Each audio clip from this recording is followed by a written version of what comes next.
All right, good evening and many thanks for joining us this the 12th day of December the year 2024. Indeed, it's a day that we have much and more lined up for you. By the way, happy Jamhuri Day. And of course, it's a day that President William Ruto has issued a rallying call to the leaders, the critics of his administration, to give him time, insisting that the country is better off under his administration, noting that indeed we are not where we are supposed to be, but at least we are not where we were. That is the clerical call from the head of state. This and many more lined up for you tonight. But first thing first, our top stories tonight.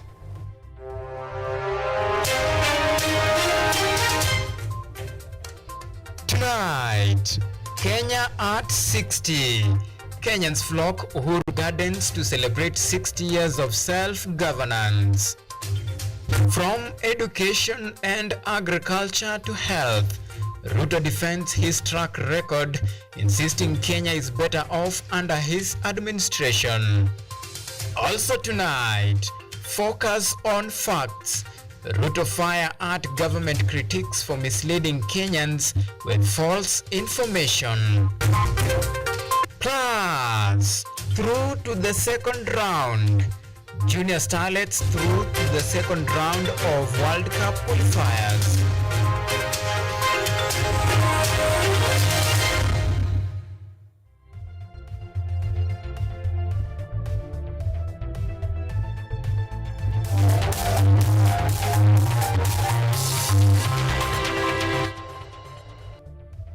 This is KUTV Primetime News with Auma Evans.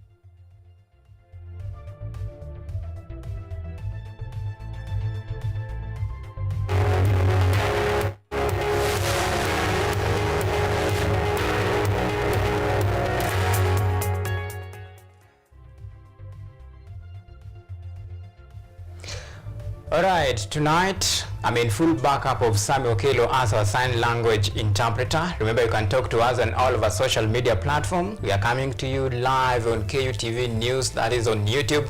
You can tweet us on X at KUTV_Kenya at Auma Evans. Remember the hashtag to use, Primetime News. So tonight we begin Primetime Bulletin with the latest.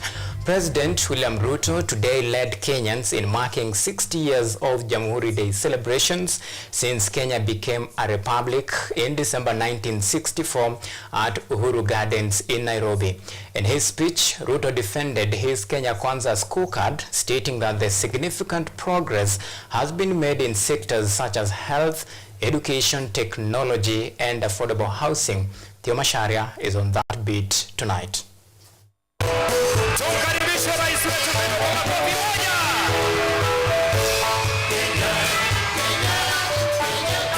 Kenya's 61st Jamhuri Day celebrations were a colorful display of patriotism and unity as Kenyans gathered at Uhuru Gardens to honor the nation's journey since gaining independence in December 12, 1963, an event presided over by President William Ruto. In his address, President Ruto highlighted the achievements of his administration, particularly in the areas of economic transformation, healthcare, education, technology, and affordable housing, calling on Kenyans not to give in to skepticism.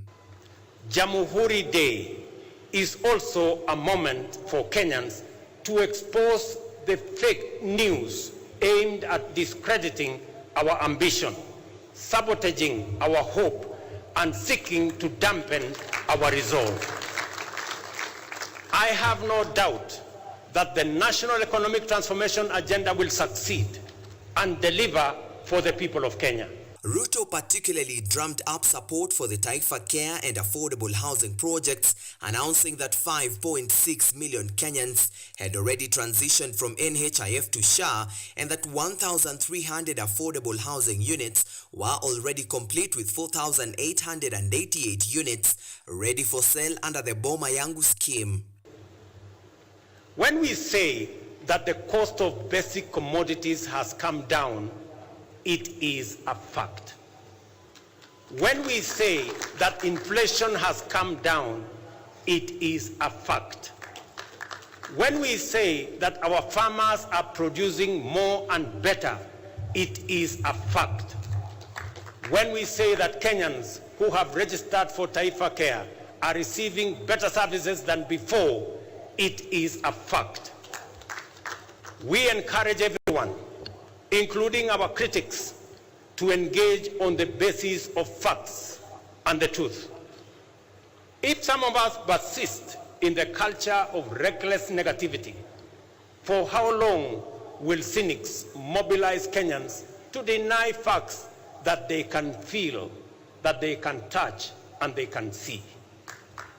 What will they say in a few weeks' time when we begin to give keys to new homeowners of our affordable housing units? Acknowledging a raft of challenges that have rocked the nation, the head of state reiterated his government's commitment to improving the lives of Kenyans and building a resilient and self-reliant nation through promoting inclusivity, listening to the people, and offering spaces for Kenyans to interrogate his administration. What I wish to emphasize on this Jamhuri Day is that regardless of our difficult circumstances, and despite obstacles, resistance, and anxiety, it remains the mandate of leadership to keep true to their word and the duty of government to deliver. We have every intention to fulfill our commitments and are at the point where the first projects are successfully entering maturity. Chief guest and Gambia's President Adama Barrow commended Kenya's commitment to Africa's unity and Pan-Africanism, maintaining that Kenya was headed in the right direction. If you remember that civil and legal ways of settling differences are much better alternatives than disunity and act of destruction. Once again, I heartily congratulate you on the 61st anniversary celebration of your well-deserved National Day. Be assured that you are not only observing a significant day in your history, but also honoring the enduring spirit of a nation that continues to inspire, uplift, and strengthen Africa. We encourage you to move on united. The event was also graced by other high-profile guests, diplomats, and other dignitaries, including Kenya's Hulda Momanyi. Pigeni makofi jameni. Huyu Mkenya ameenda Marekani na akashinda kiti ya ubunge kule. Who was recently elected to the Minnesota House of Representatives. Today's celebrations also marked a historic day for the Wajir Air Base as it received its regimental color through a momentous consecration, presentation and trooping of color ceremony presided over by President Ruto, thereby receiving the recognition of a fully fledged air base. Today served as a reminder of the country's enduring spirit and resilience towards gaining independence. Theo Masharia, for KUTV. All right, thank you, Theo Masharia, for that comprehensive reporting. Now from goodies to promises. President William Ruto today made key promises aimed at enhancing Kenya's growth during the Jamhuri Day celebrations held today at Uhuru Gardens in Nairobi. And as Brenda Nyongesa reports, Ruto promised yet again to employ 20,000 more teachers this month to bridge student-to-teacher gap. Listen in.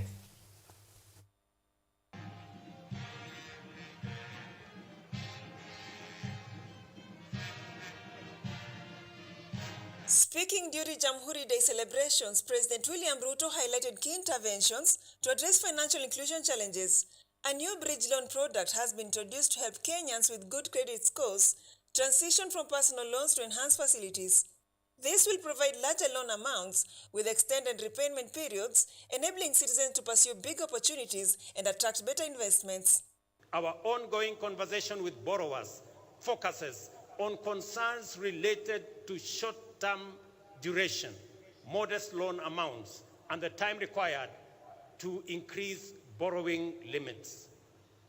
In response to this feedback, the fund has designed a new product, the bridge loan, to help Kenyans with good credit scores to transition from personal loans to enhanced facilities, offering larger loan amounts with longer repayment periods. This will enable Kenyans pursue bigger opportunities and better investments. In the realm of technology, the president revealed plans to extend internet connectivity to 8.5 million homes and businesses.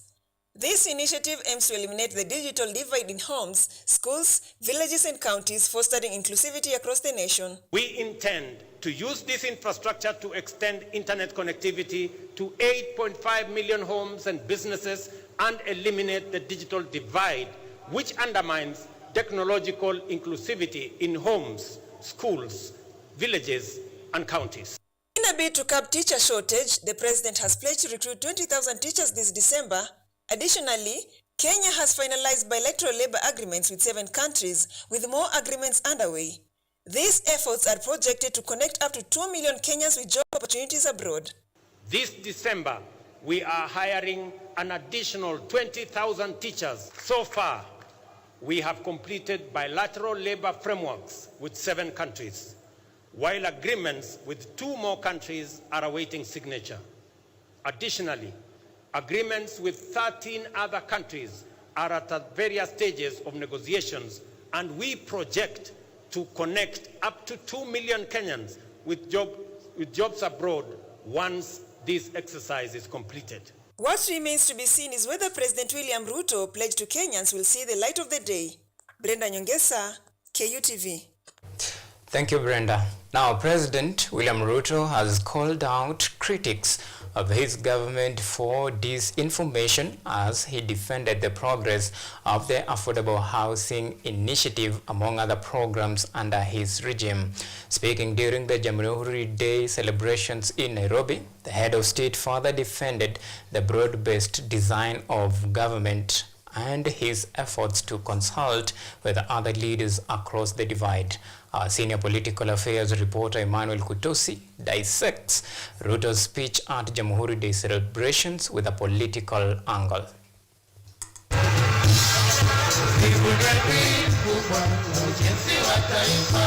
The 60th Jamhuri Day celebration held today at Uhuru Gardens was one of its kind, with military exhibitions, songs of praise for the founding fathers, and a nation free of colonial yoke. Kenyans were in for an entertainment of a lifetime. As is compulsory, military parades marked the event with an over-an-hour parade that saw the Wajir Air Base presented with presidential and regimental colors by President William Ruto. The military exhibition concluded with President William Ruto was the subject of praise during this year's Jamhuri Day celebrations for what was termed as bridging gaps and fostering collaboration among leaders in the determination to form a broad-based government. We applaud you for reaching out to the former Prime Minister for the establishment of the broad-based government, and we thank you for reaching out to the former President, Uhuru Kenyatta, and making sure that going forward, all of us, every stakeholder, is on the table. President Ruto recently made way to Ishaweri for a sit-down with his former boss, retired President Uhuru Kenyatta, in what has been termed by allied leaders a significant step towards fostering national unity and enhancing Kenya's image, coming in the face of a tumultuous period within the Mount Kenya region after the impeachment of former Deputy President Rigathi Gachagua. I have no problem with discourse, criticism and alternative proposals. In fact, I welcome them and listen to feedback in order to learn, improve, and become better. At the same time, I see clearly that a lot of what passes for fact are actually falsehood, and that most opposition is based on inaccurate representations and sometimes outright disinformation. Kenya's progress will be faster if the country is united. Thank you for reaching out to as many stakeholders as possible to bring everyone on the table so that we can all pull in one direction of making sure that our country moves to the next level. The broad-based alternative was birthed in the wake of Gen Z protest in June against the Finance Bill 2024, being among the efforts to quell the mass actions across the nation by accommodating members of the opposition in government. Jamhuri Day is also a moment for Kenyans to expose the fake news aimed at discrediting our ambition, sabotaging our hope, and seeking to dampen our resolve. Vijana, wazee, akina mama na watoto, lazima tusukume gurudumu la taifa la Kenya tukiwa na umoja. Thank you, Mr. President, for spearheading the unity of our country. Ruto took the opportunity to challenge critics to provide fact-based accounts of government performance, cautioning against what he termed as a reckless negativity directed at the public. If we give in to these emerging negative trends, we shall pay with our freedom, democracy, and development. I will continue to reach out to Kenyans of all walks of life, regardless of the ideological persuasion, to maximize the cross-pollination of the flower of our republic and guarantee robust seeds for future seasons. As he led his third Jamhuri Day celebrations as the head of state, Ruto assured that the bottom-up economic transformation agenda will succeed and deliver results to Kenyans, calling for an embrace of the winds of self-governance and a disregard of anything that threatens it. Emmanuel Kutosi, KUTV. Now, the 60th Jamhuri Day celebration was a colorful event filled with optimism and a rich display of culture. The celebration featured military exhibition and performances by veteran Kenyan artist KUTV's Blue Smile Hassan reports on a day that the Kenyans throng Uhuru Gardens to celebrate 60 years of self-governance after breaking free from the colonial yoke.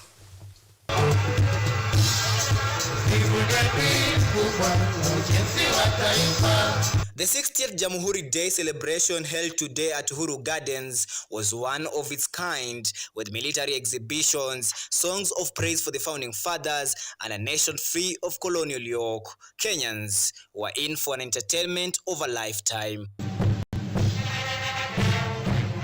As is compulsory, military parades marked the event with an over-an-hour parade that saw the Wajir Air Base presented with presidential and regimental colors by President William Ruto. The military exhibition concluded with a military aircraft display and passed-by that lighted up the Uhuru Gardens sky.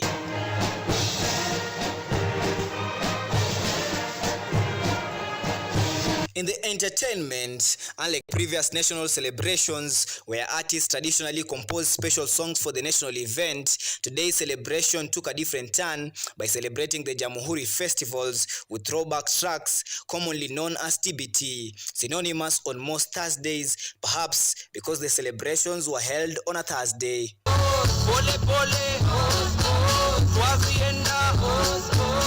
Popular Kenyan artists who included P Unit, former Starehe MP Jaguar, Jua Kali, Meja, Gidigidi Majimaji, Esther Wahome, and Daddy Owen took to the stage and entertained the crowd with TBT music that even moved the president and made him join the dance alongside his cabinet secretaries.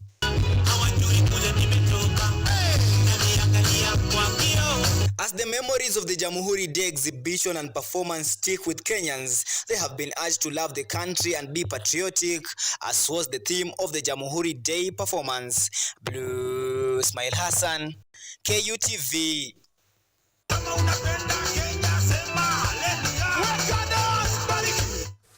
All right, let's stay on that story for a bit. Now, as Kenyans continue to celebrate the 60th Jamhuri Day, youths in Malaba, in partnership with the Malaba municipality and Malaba business community, chose to clean the town to mark this year's celebrations in style, with calls for unity dominating the celebrations.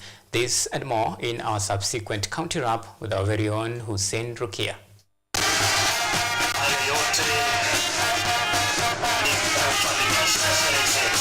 As Kenya celebrates its 60th Jamhuri Day, different counties celebrated it in style. In Busia County, youth in partnership with Malaba Municipality and Malaba Business Community choose to clean the county to mark this year's celebration in style and creating conducive environment which is business friendly in line with climate change drive sped here ahead by the President Dr. William Ruto. According to Malaba Youth Connect chairperson, Malaba is the face of the county to other East African counties and it should portray the image of a business environment. Decided as people, residents, children of Malaba, people born here, schooled here, that to ensure that we come back home and clean this place so that it can be habitable, because as you walk towards Uganda, this is the face of Malaba, the face of Kenya. In Narok County, Governor Patrick Ole Ntutu led Jamhuri Day celebration, sending a clerical call to Narok residents to observe safety while celebrating the festive seasons and register for the Social Health Authority, SHA. Kitu ambayo inasema tusaidia wale watu wetu ambao wako chini. Inasemekana lazima uende ujiste kwa SHA ili wewe pia uhesabike. Hata kama huna pesa, ile pesa kidogo unatakikana ulipe shilingi 300 kwa wale ambao hawana kabisa kitu chochote. Wote ambao karibu mambo ya usalama atakabiliwa. Wale walizo salama wako wote hapa, wako under instruction kwamba hakuna yeyote ambayo ako juu ama ako na haki ya kuvunja sheria ama kuleta mambo ya uhalifu, uharibifu ama kuchukua maisha yote. Tunaeleza, tunapewa instruction kushughulikia mhalifu yote ile kwa ile hali yote bila kuogopa ama kufanya nini, asema kama kuna jambo litafanyika. Tunataka amani, na yote ambayo ataribu mambo ya amani na watu mali ya watu ashughulikiwe. At the same time, Garissa Governor Natif Chama urged the youth to enroll the technical courses and acquire skills from the technical vocational education and training colleges, solve employment crisis in the county. County Commissioner, mimi sina shaka kwamba security is a very important issue ambayo hii pia you and your team are doing your best. Lakini hapa kuna story. We are getting stories kwamba youth wetu kwa vile eti hawana kazi. You know, they are now desperate and they are causing insecurity. We don't believe in that. Vijana warudishwe kazi. As Kenyans marked 60 years of self-government, calls for unity and patriotism was the order of the day across different countries. Rukia Hussein, KUTV. Right, it's 23 minutes past 9 o'clock. Time to take a very short break here on KUTV Primetime News. Remember, plenty more to follow after the break.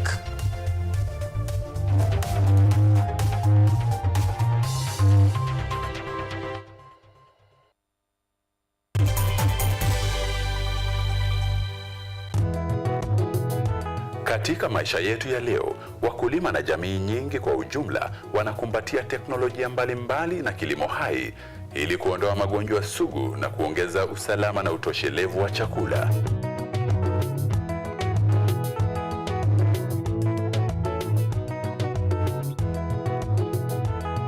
Mbolea asili imepunguza asidi kwenye udongo na kuongeza mavuno chungu nzima.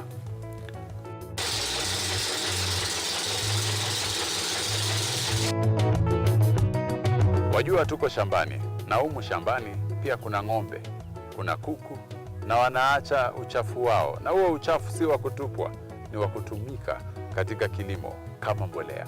Kwa sababu mimea hii imekuwa kutumia mbolea ya hawa wanyama.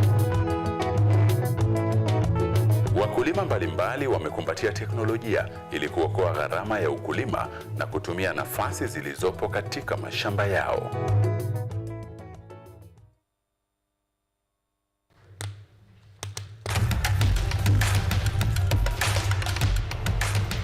Access to knowledge,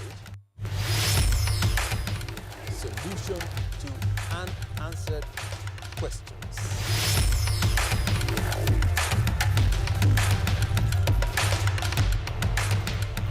Guidelines to pursuing your rights and repossessing seeing your property, intellectual or material.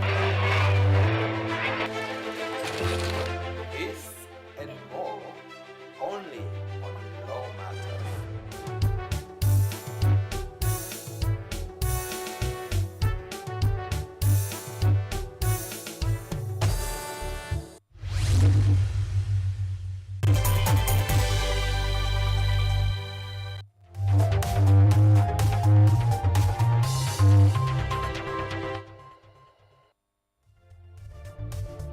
You are watching KUTV Primetime News with Auma Evans.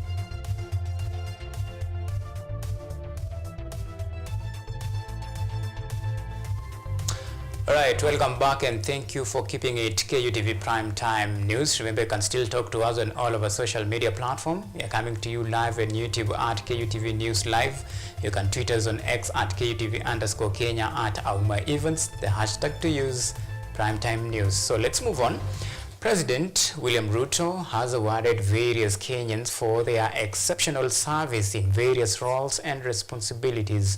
Among those awarded is Deputy Chief Justice Philomena Mwilu, Molo Member of Parliament Kimani Kuria, and Inspector General of Police Douglas Kanja Kirocho.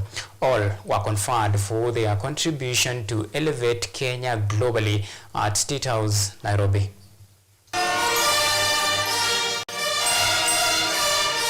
After the Jamhuri celebrations, the head of state, President William Ruto, bestowed several state awards on trailblazers and different experts from various fields as a result of their contributions to boosting Kenya globally. Kimani Kuria, Molo Member of Parliament, was awarded the Chief of Order of the Burning Spear (CBS) for his outstanding contribution as a Member of Parliament and as a Chair of the National Assembly's Departmental Committee on Finance and National Planning and his impact to the youths.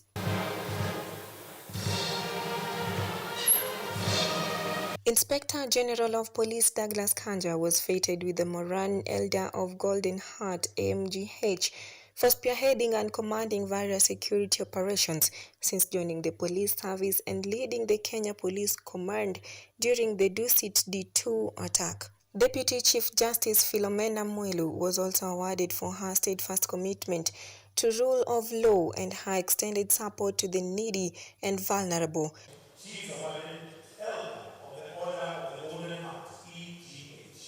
She was awarded the Elder of the Golden Heart (EGH). In the field of film and entertainment, Sarah Hassan was also recognized for her effort in promoting Kenya films internationally and her determination to advocate for Kenyan film. Hassan got an Order of Grand Warrior Awards.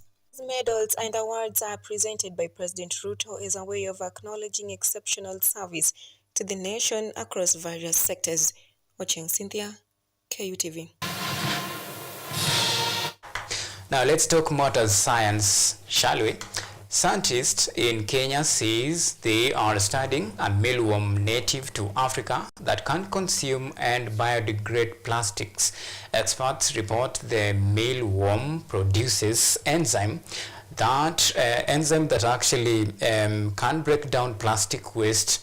Juma Majanga from our broadcast partner VOA reports from Nairobi. Evelyn Wamboi and other scientists are busy working at this lab at the International Center for Insect Physiology and Ecology, or ICIPE, in Nairobi. She says they are studying a type of mealworm that can eat and break down plastics. This insect is going to be of help because we've identified first it can consume the plastic, especially the styrofoam, and two, it has a group of bacteria that is helping in the plastic degradation process. Wamboi and fellow scientist Crisanta Zimbi Tanga are among 4 ICIPE experts who co-authored a September report in the journal Nature. The advantage with this insect is that it is native to Kenya and in Africa in general, compared to the other mealworm that has been described in other parts of the world, like the yellow mealworm. And so this makes us to have a home-based solution, and an insect that has adapted to our climatic environment, has been able to survive and thrive within the environment. The UN Environment Programme says Plastic pollution is one of the biggest environmental challenges facing the world.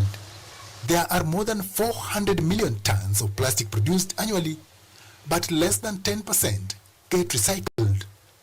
The scientists at ISIPE are studying ways to collect the bacteria living in the worm's guts and find out whether they can be used to manage plastic waste. Those bacteria can be harnessed from the insect, and then we do a scale up of, produce millions and millions of these bacteria that can be used to degrade the polystyrene waste.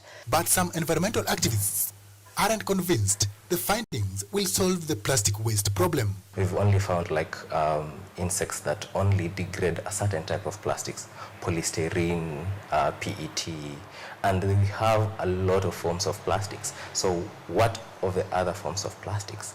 And also, once these insects have eaten these plastics, what is the byproduct? We are not saying that it's a silver bullet, but what we are saying is that it could be an integrated approach in plastic management. If you can bring down plastic degradation by 30 to 50%, that would be a very huge impact in terms of waste management in the continent. Mutwal says the best way to address the plastic problem is to produce less of it. So we have a lot of problematic and unnecessary plastics like the sachets, the PET bottles, which we really do not need, which is like straws and the rest. We need to cut the production of those ones. Mutwal says Kenya is one of the 34 countries that have banned single-use plastic bags in Africa as the continent continues to grapple with the problem of plastic pollution. Joma Majanga, VOA News, Nairobi.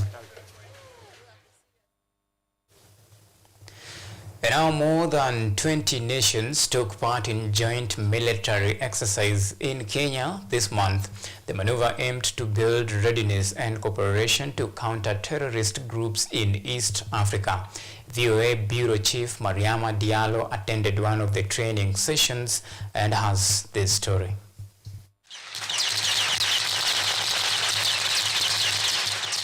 This military exercise shows what teams from 23 nations have been practicing during this year's Justified Accord training, which recently took place in Nanyuki, about 4 hours outside of the Kenyan capital, Nairobi.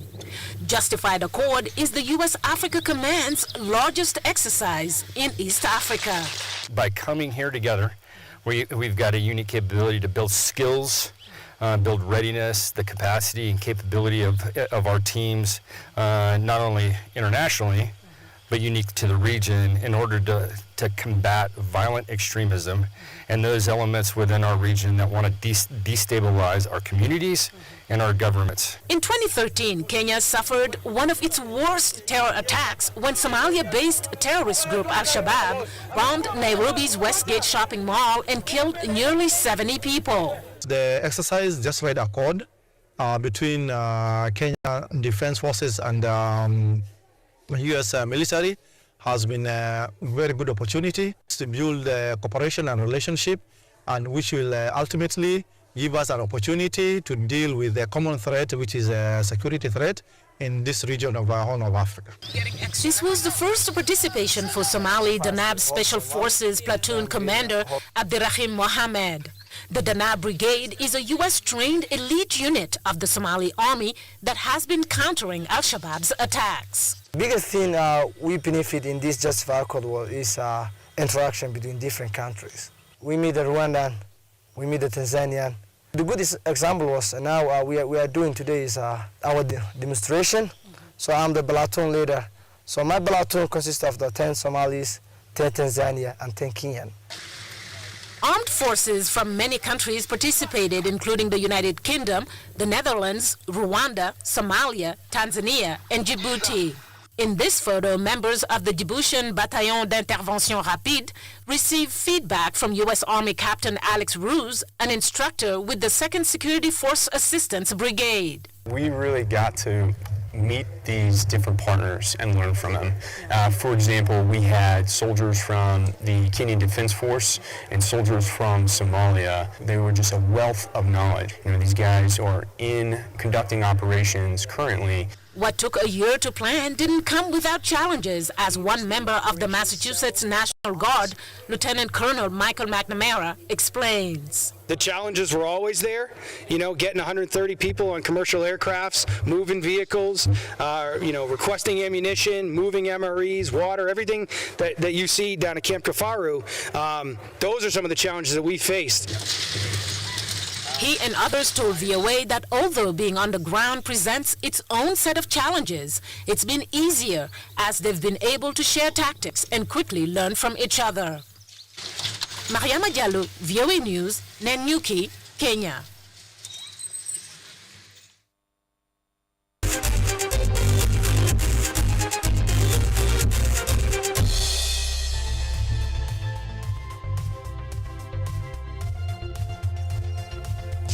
All right, now let's talk sport.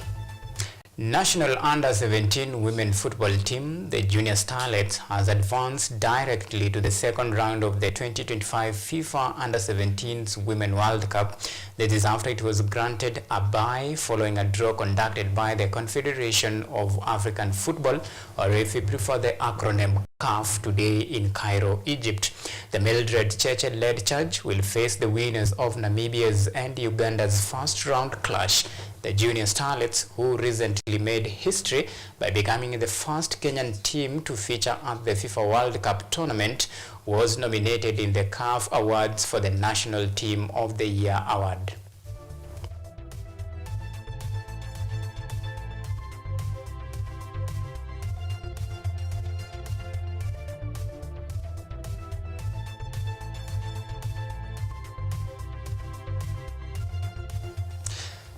But our still matters related football, Saudi Arabia was confirmed as the host of the 2034 World Cup by FIFA, underlining the Gulf Kingdom's crowning influence in the world sport despite criticism of the country's human rights record.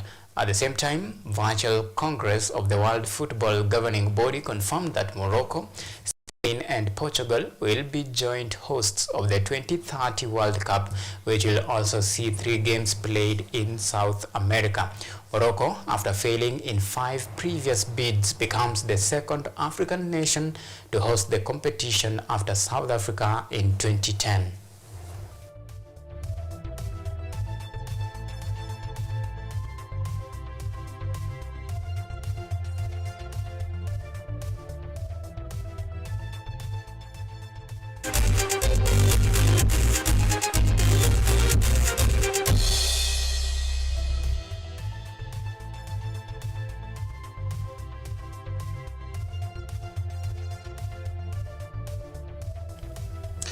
Alright, so that's a wrap. But before I pack and probably leave, just a reflector, and this is just a light moment for you to reflect on.